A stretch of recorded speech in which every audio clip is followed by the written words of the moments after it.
Hello दोस्तों। तो कैसे हैं आप सभी। आशा करता हूँ कि आप सभी बहुत अच्छे होंगे। आज की कहानी हाईवे से जुड़ी हुई एक भूतिया घटने पर आधारित है।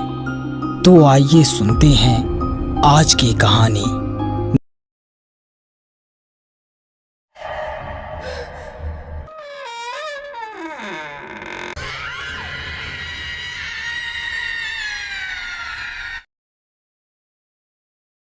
दोस्तों, आपने अपनी जिंदगी में बहुत से गैर मामूली वाकयात सुने होंगे। ये भी मुमकिन है कि उनमें से कुछ घटनाएं आपके साथ भी पेश आई हों।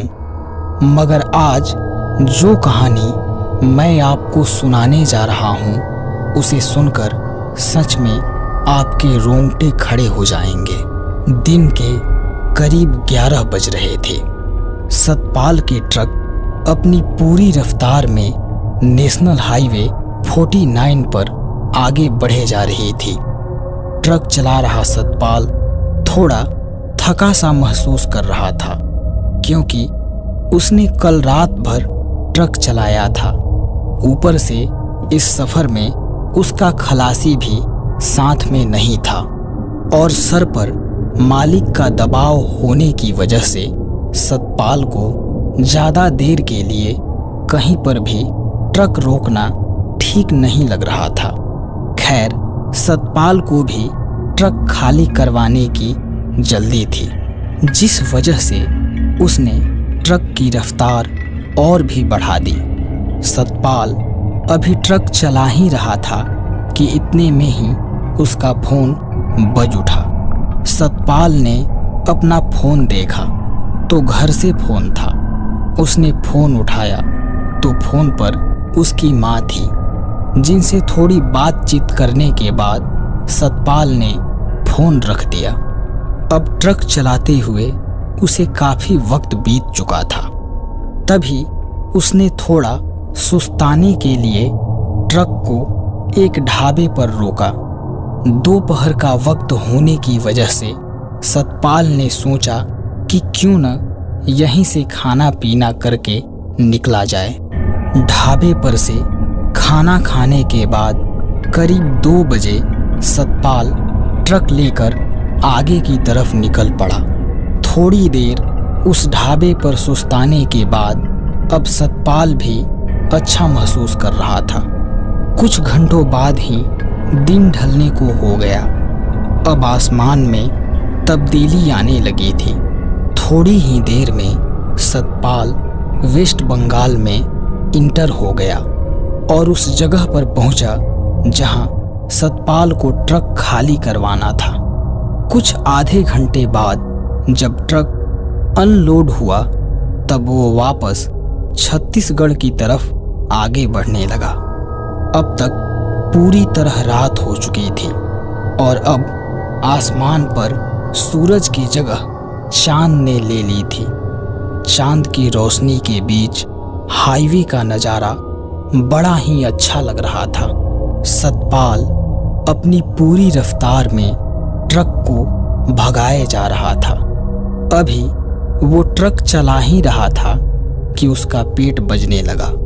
मगर ये आवाज़ भूख लगने की नहीं, बल्कि उसका पेट बिगड़ रहा था और साथ ही सतपाल को हल्का होने की ज़रूरत महसूस हो रही थी।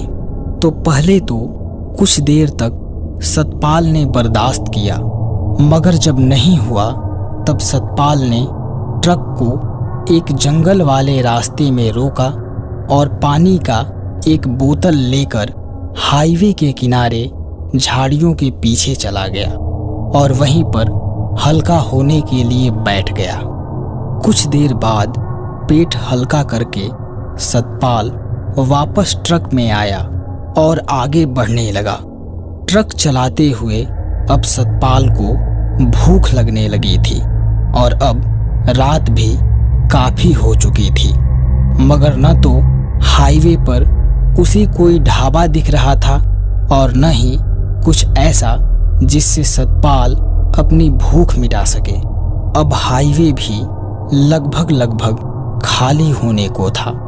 एकाध गाड़ियों को छोड़कर हाईवे पूरी तरह से सुनसान हो रहा था।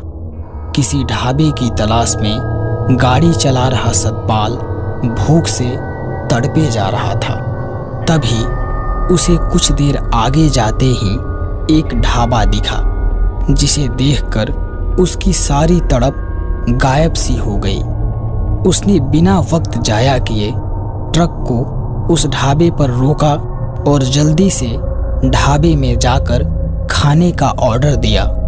कुछ ही मिनटों में खाना आ गया।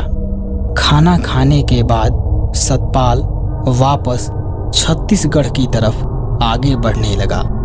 ट्रक चलाते हुए सतपाल ने एक नज़र अपनी मोबाइल पर डाली तो रात के 11:30 बज रहे थे, मगर फिर भी हाईवे पर 1-2 ट्रक दिख ही रही थी।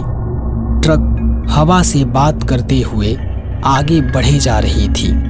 ऐसे ही ट्रक चलाते चलाते रात के 2 बज गए। अब सतपाल की ट्रक जिस रास्ते पर थी वो रास्ता पूरी तरह से खाली हो रहा था। इससे पिछले वाले रास्ते पर तो एकाध गाड़ियां भी दिख रही थी, मगर इस रास्ते पर न तो कोई गाड़ी दिख रही थी और न ही कोई इंसान। सतपाल आगे बढ़े जा रहा था। उसे दूर रास्ते पर बहुत से लोग खड़े दिखे, जिन्होंने रास्ते को पूरी तरह से घेर रखा था। सतपाल की ट्रक काफी रफ्तार में थी, पर किसी तरह से सतपाल ने ऐन वक्त पर ट्रक को रोक दिया और ट्रक घसीटती हुई बिल्कुल उन लोगों के पास जाकर रुक गई। उन सब ने पीछे की तरफ अपना मुंह किया हुआ था, जिस वजह से सतपाल उनका चेहरा नहीं देख पा रहा था। उसने बहुत बार हॉर्न बजाया, मगर वो लोग रोड पर उसी तरह खड़े रहे। सतपाल ने खिड़की से अपना माथा बाहर निकाला और उन लोगों को हटने को कहा, मगर वो लोग वैसे ही खड़े रहे। जब बहुत बार कुछ करने के बाद भी कुछ नहीं हुआ, तब सतपाल ट्रक से नीचे उतरा और उनकी तरफ बढ़ते हुए बोला, ये बीच रास्ते में तुम लोग क्या कर रहे हो? फिर सतपाल उन लोगों के पास पहुंचा तो उनमें से एक आदमी सतपाल की तरफ पीछे पलटते हुए बोला, हमें इतनी जल्दी भूल गए? फिर जब सतपाल ने उस आदमी का चेहरा देखा तो वो समझ गया कि ये कौन लोग हैं। उन सबके चेहरे बुरी तरह से कटे फटे थे। हैरानी वाली बात तो ये थी कि वो सब जमीन से ऊपर उठे हुए थे, जैसे उनके शरीर का कोई वजन ही न हो।